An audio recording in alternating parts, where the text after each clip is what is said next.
So I got my new trowel and it actually came a day early. So check this thing out. Pretty nice and flat. And it comes with these protectant blade guides on it, which is really neat. So once you get done using it, put these back on and it won't get chipped or dented or whatever, or gouged. So we're gonna try this out today since I got it in. And I'm gonna actually use it on this part of the wall. I actually sanded this down and it looks actually pretty decent. I know it looks still kind of messy, but it's actually kind of flat. So on this section here, it's a little lower than this side and this side. So once I take the trowel up with my joint compound, I should be able to level that off. And then what I'm going to do is come back through with a seam of tape so we don't get any cracking. And here's a good example of why you want to use tape. If you look at that gouge that is up there, try to position this and zoom in here, you will notice there's some cracking going on.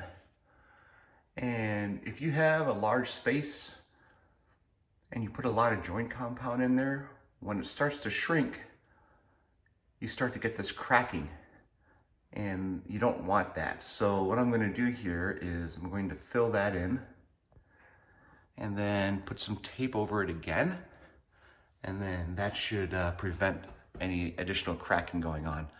And then we'll seam that joint like we should normally. So that's where we are with this.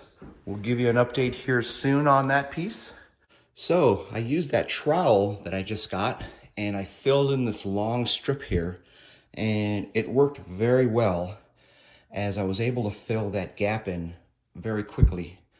So pretty happy with the way that turned out. The shading that you see on each side is just the excess joint compound that was cleaned up after I squeezed it all out there, and that's because it's a 12-inch trowel, so it goes pretty wide on each side. So all we're gonna do here is we're gonna wait for this to dry. This is gonna shrink a little bit. I may need to go over one more coat just to fill in the seams. And then we're gonna put tape on each seam here. And then we'll continue to feather that out and get it really smooth. So pretty happy with the way that worked.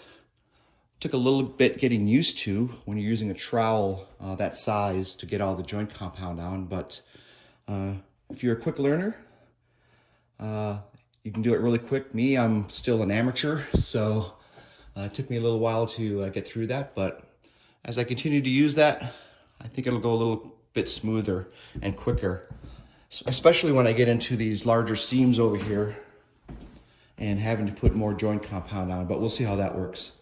We've added the tape on each seam here on that large seam that I used the trowel on, and it still came out pretty decent.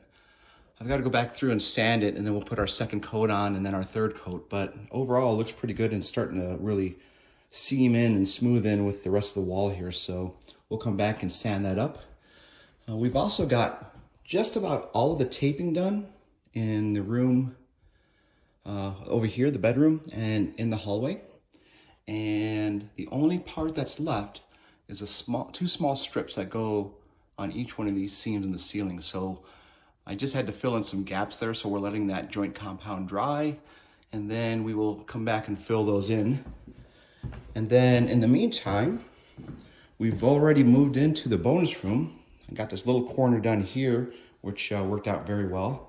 And then I filled in some more gaps up here with some joint compound, so we can let that dry, and then we'll come back through and do the rest of the joints over the next few days.